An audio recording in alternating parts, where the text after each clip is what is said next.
Parce que Israël il a l'intérêt d'avoir un patte, sa marque dans notre continent africain, surtout en Afrique de l'Ouest. J'ai entendu que, et j'ai au courant de certaines informations que déjà ils ont s'implanté en Côte d'Ivoire. C'est eux qui gèrent la sécurité, d'une part la sécurité intérieure du pays, et certains pays africains, malheureusement inconscients. Et ils veulent ça au niveau du Sahara occidental.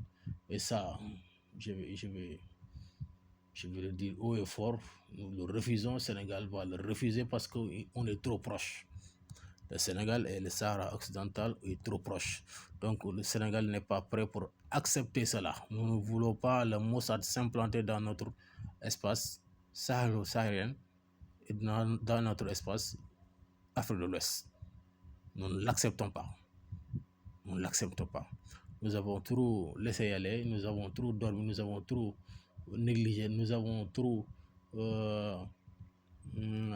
mal compris. Parce que nos dirigeants, malheureusement, leur vision est très courte, s'ils ont même une vision. Et moi qui vous parle en tant qu'un jeune Africain, un jeune Sénégalais, je remercie le bon Dieu. Ma vision dépasse la vision de ces chefs de l'État africain d'aujourd'hui. Voilà, et je le remercie, le bon Dieu.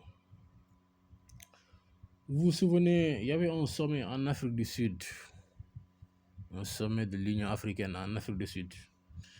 Il y avait un émissaire ou bien un agent secret qui débarque en Afrique du Sud, qui s'est faufilé en rentrant dans la salle, là où se trouve la conférence de l'Union africaine.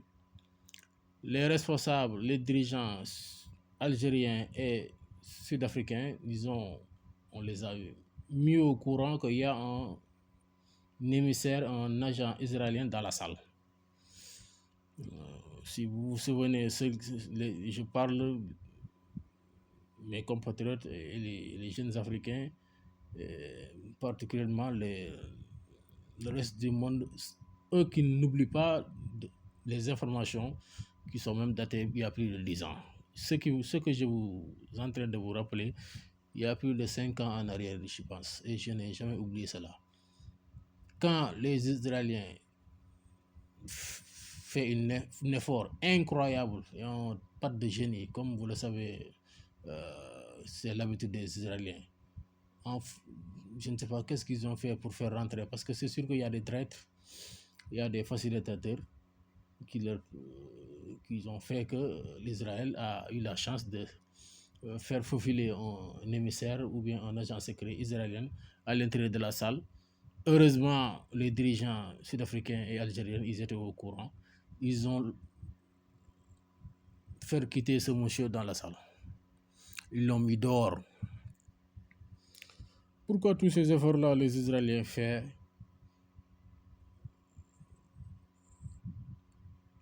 pour... qu'est-ce qui leur intéresse dans notre continent? Qu'est-ce qui leur intéresse dans notre... au niveau de nos institutions de l'Union africaine? Qu'est-ce qui les intéresse pour avoir des amis, des bras longs, des facilitateurs dans nos... jusqu'à des sévices dans notre dossier, dans nos dossiers et dans nos institutions Union africaine? Qu'est-ce qui leur intéresse? C'est quoi leur vision? Leur vision, c'est ça que je viens d'expliquer tout à l'heure. Ils veulent s'implanter dans notre continent, trouver une autre terre, comme ils sont en train de le faire à Gaza, en Cisjordanie et en Syrie, d'un côté de Golan, et au Liban. Ils veulent s'élargir leur espace. Parce que si un jour peut-être ils vont perdre encore Gaza, ils ont besoin encore d'autres espaces. Cet espace-là, soit ils vont l'avoir au Liban, en Syrie, ça sera difficile avec la ténacité des Turcs et les alliés syriens. Au Liban, Ça sera difficile avec le Hezbollah, avec ces guerriers, ces moudjahidoun là-bas. On leur souhaite longue vie et bon courage. Ça sera beaucoup plus facile d'avoir un espace pour s'implanter, pour avoir des bases en Afrique. Parce que, comme nous le connaissons, nous les Africains, nous sommes mentalement, nous ne sommes pas prêts. Et le plus grave, nos dirigeants, au lieu qu'ils devraient être prêts pour montrer la voie où les Africains doivent mettre leur pied, où les Africains doivent... quelle voie les Africains doivent prendre, leurs citoyens, leurs jeunes, leurs femmes, leurs concitoyens. Non, non, ils ne le font pas parce qu'ils n'ont pas de projet, ils ne sont pas préparés, ils ne sont pas prêts, ils ne sont pas du tout faits pour ça, pour être des dirigeants. Parce que pour être un dirigeant, il faut un homme, une personne, et un homme, plus qu'un homme. Un homme ordinaire ne peut pas être un dirigeant. S'il l'est, il ne fera pas de résultat. Parce qu'un homme ordinaire n'a jamais développé un pays. Voilà le problème. Un homme ordinaire n'a jamais développé le pays. Les hommes ordinaires qui dirigent, en ce moment-là que je vous parle, le Sénégal, Diomaye et son premier ministre, ils ne vont jamais faire avancer le pays 1 centimètre. Ça, c'était une entre parenthèses. On va en voir encore peut-être un jour pour l'éclairer d'une fois beaucoup plus astucieux et beaucoup plus comme j'ai l'habitude de le faire. Bref, les hommes ordinaires n'ont jamais développé un pays. Je ne parle même pas d'un pays, une entreprise. Il n'y a que les hommes qui sont autre chose envers eux. Quelque chose de génie, quelque chose qu'on n'apprend pas dans les écoles, quelque chose qu'on n'apprend pas dans les amphithéâtres, quelque chose qu'on n'apprend pas, qu'on ne connaisse pas, qu'on ne maîtrise pas dans les facultés. C'est Dieu qui le fait sur ces hommes qu'il aime comme il le veut.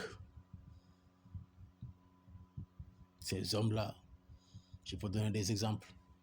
Mao Tse-tung en Chine, Deng Xiaoping en Chine, Général de Gaulle en France, Staline en Russie, Jacques Chirac en France, Senghor au Sénégal, Macky Sall au Sénégal, Kwame Nkrumah au Ghana.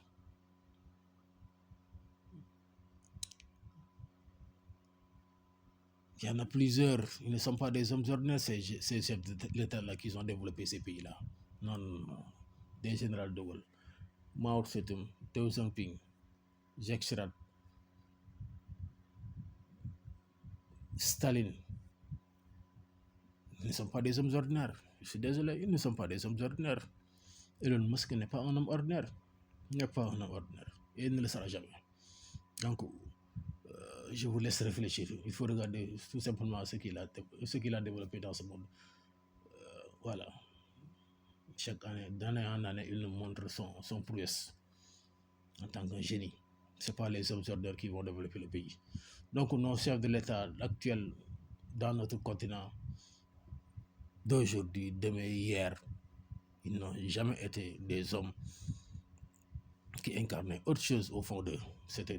Ils sont toujours des hommes ordinaires à cause de nos continents n'a pas pu se développer, surtout ces derniers temps. Tout ce temps même, je veux dire, pendant 60 ans. Donc, l'intérêt d'Israël de s'implanter dans notre continent, comme il ne peut pas le faire lui-même physiquement, donc il va chercher un facilitateur. Ce facilitateur, il n'est personne que les Marocains, l'État marocain, pour s'implanter en Afrique. Voilà l'information. Les Marocains n'ont rien dans tout ça. Ils n'ont rien dans tout ça. C'est Tel Aviv qui pilote tout à Tel Aviv et les Américains à Washington. Et le lobby qui tourne partout dans le monde. Qui travaille, qui bosse dur pour l'intérêt des Israéliens et l'intérêt des Américains. Voilà où se trouve le problème. Donc, la réintégration du Maroc dans nos institutions africaines, de l'Union africaine. Vous pensez que c'est la volonté des Marocains? Non, non, non, moi je n'ai jamais cru ça. Quand j'ai fait mon diagnostic, mon lecture, mon analyse, c'est que j'ai vu que ce débarquement de cet émissaire israélien en Afrique du Sud, l'accélération du guerre israélienne-Iran, l'accélération du guerre israélienne-libanais après l'attaque de Hamas et l'accélération de marocanisation du Sahara occidental par les lobbies et les États-Unis et les Israéliens et les Marocains qui n'ont rien dans tout ça, il n'y a rien de hasard dans tout ça. Rien n'est hasard dans tout ça. Tout est programmé. Tout est programmé. Donc le problème dans notre continent, c'est les Marocains. L'acceptation de l'Union africaine pour la réintégration du Maroc dans nos institutions, c'est une erreur fondamentale et gravissime. Tout le monde a sa part sur cette erreur, mais ce que je veux comprendre, nos Africains, nos chefs de l'État africains, nos hommes politiques, nos intellectuels, les Marocains dans nos institutions africaines, ils sont là pour l'intérêt des Israéliens, pas l'intérêt des Africains. Parce que le Maroc est dirigé en ce moment actuel que je vous parle par un groupe de gangs, pas un État. Le Maroc n'est plus dans un État de droit. Le Maroc n'est plus dans une république. Il est dirigé par un groupe de gangs, piloté à Tel Aviv, financé et guidé par les États-Unis d'Amérique. Voilà le problème.